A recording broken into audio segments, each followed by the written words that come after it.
Assalamualaikum warahmatullahi wabarakatuh. Selamat datang di video kami.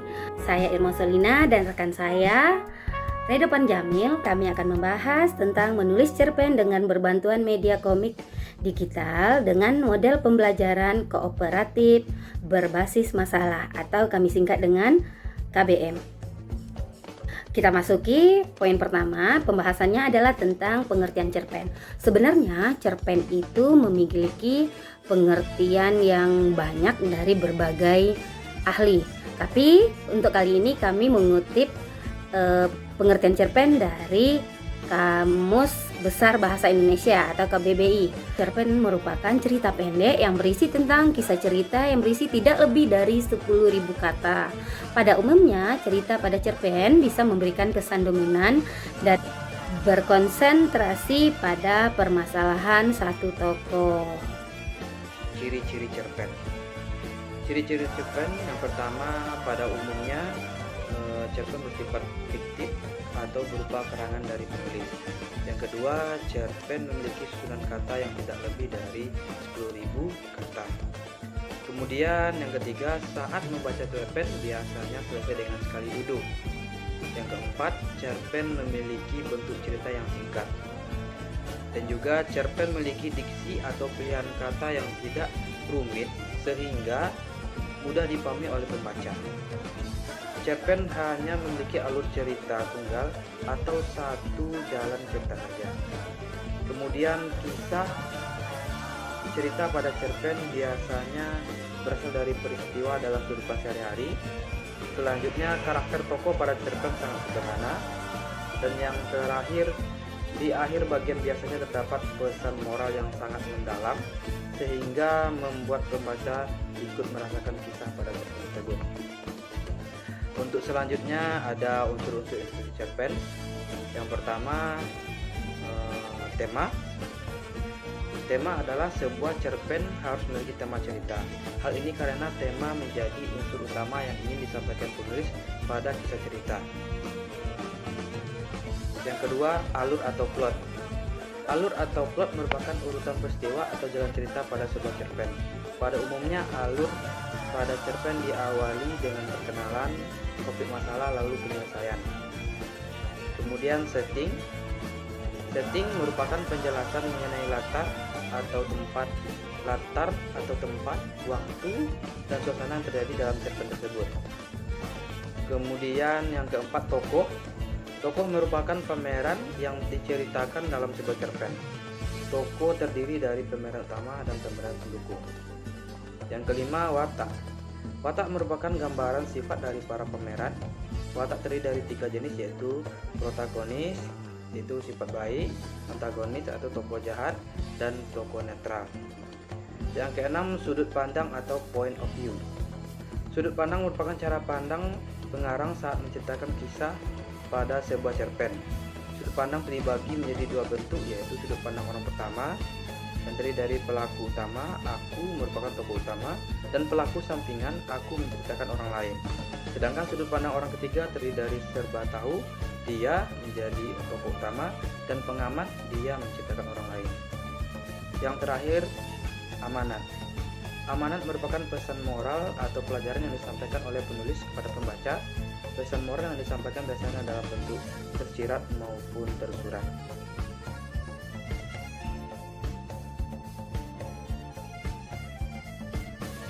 Untuk pembahasan berikutnya, kita akan membahas tentang struktur cerpen.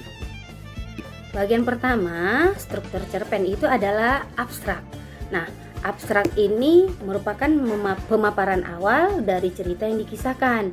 Jadi ini bagian paling awalnya. Nah, abstrak biasanya digunakan sebagai pelengkap cerita. Jadi dari itu, abstrak ini bersifat opsional, bisa jadi ada, bisa jadi tidak pada sebuah cerpen. Nah, kedua adalah orientasi. Orientasi ini biasanya menjelaskan tentang latar cerita, baik itu waktu, suasana, tempat, lokasi yang digunakan dalam penggambaran cerita cerpen. Nah, poin ketiga adalah komplikasi. Nah, komplikasi ini menjelaskan tentang struktur yang terkait dengan pemaparan awal suatu masalah yang dihadapi oleh tokoh. struktur cerpen yang berikutnya yaitu evaluasi. Nah, bagian ini adalah konflik masalah itu semakin memuncak. Jadi puncak masalah yang dihadapi tokoh pada sebuah cerpen ini adalah pada bagian evaluasi. Nah, bagian kelima yaitu resolusi. Resolusi ini bagian akhir permasalahan yang terjadi di dalam sebuah cerpen. Jadi ini sudah mendekati akhir. Nah, bagian keenam atau bagian terakhir pada sebuah cerpen itu merupakan koda. Nah, koda ini adalah pesan moral yang terdapat pada sebuah cerpen yang disampaikan oleh penulis kepada pembaca. Pembahasan berikutnya adalah tentang langkah-langkah menulis cerpen. Mungkin selama ini kita bingung bagaimana langkah-langkah atau tahap-tahapan yang bisa kita lakukan untuk menulis cerpen. Sebenarnya simpel. Segala sesuatu itu perlu latihan, perlu pengalaman. Jadi biar pengalaman berarti sering melakukan segala sesuatunya kan. Nah, untuk cerpen juga begitu sebenarnya. Tapi untuk lebih terperinci saya akan sampaikan bahwa ada 8 tahapan yang bisa kita lakukan dalam menulis cerpen. Langkah pertama atau tahap pertama yang bisa kita lakukan adalah menyisihkan waktu. Nah, waktu ini sebenarnya mesti kita sisihkan dalam artian kita harus fokus untuk mengerjakan sesuatu. Apalagi untuk menulis, punya konsentrasi yang tinggi dulu baru kita bisa menulis, punya ketenangan jiwa dan segala macamnya. Nah, kedua kita cari ide apa yang bakal kita tulis. Nah, mungkin untuk lebih mudah tulis saja apa ada yang ada di sekitar kita. Langkah berikutnya adalah kita menulis harus dengan gaya kita sendiri. Jangan menjadikan orang lain itu sebagai diri kita. Artinya kita mesti memiliki cara penulisan sendiri atau ciri khas kita sendiri. Poin berikutnya kita harus tentukan temanya. Nah, pembahasan kita cerpen ini tema utamanya apa? Misalnya tentang kekeluargaan kah, pendidikan, kesehatan, ataupun mungkin masa-masa remaja. Nah, kelima kita buat alurnya. Bisa alur maju, alur mundur, ataupun campuran, boleh. Nah, yang keenam kita tentukan penokohannya dulu, siapa tokohnya, siapa yang berperan, bagaimana wataknya dan segala macamnya. Nah, ketujuh kita tentukan latar atau settingnya, di mana, kapan, suasananya seperti apa dan segala macamnya. Nah, poin terakhir atau langkah terakhir yang bisa kita lakukan adalah menentukan sudut pandang kita pakai. Boleh sudut pandang orang pertama, sudut pandang orang kedua, dan sudut pandang orang ketiga. Jadi terserah yang mana saja yang cocok dengan cerpen yang kita tulis. Jadi artinya semakin sering kita menulis, semakin sering kita latihan, maka biasanya karya kita semakin bagus. Jadi memang pengalaman itu menentukan. Kalau bahasa lainnya adalah jam terbang itu memang menentukan. Maka harus sering-sering melatih diri untuk bisa menulis, terutama menulis cerpen.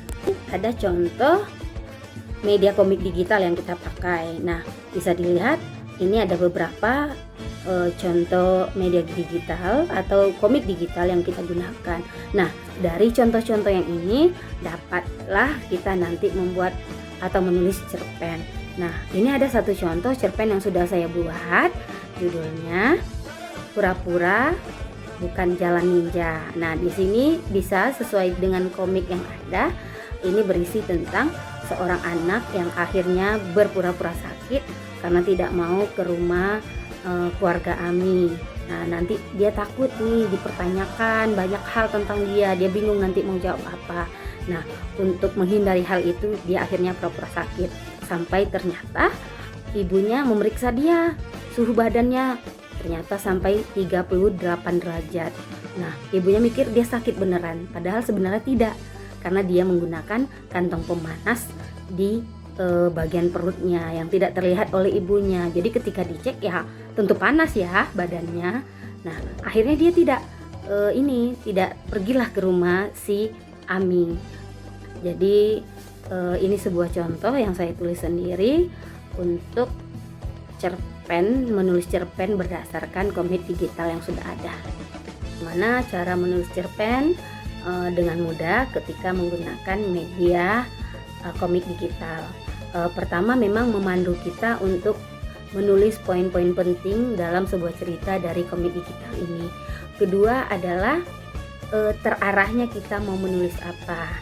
Nah, yang ketiga adalah kita memanfaatkan media terutama media internet, media sosial ya yang ada, baik Instagram, Facebook atau apapun, kita mudah mengaksesnya.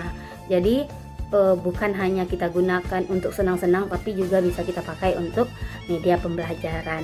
Jadi terima kasih atas segala perhatian teman-teman semuanya yang sudah melihat video ini.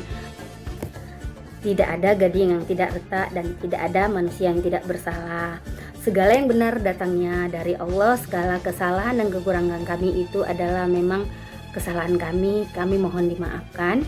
Billahi taufiq wal hidayah. Wassalamualaikum warahmatullahi wabarakatuh. Sampai jumpa di video-video berikutnya. Terima kasih.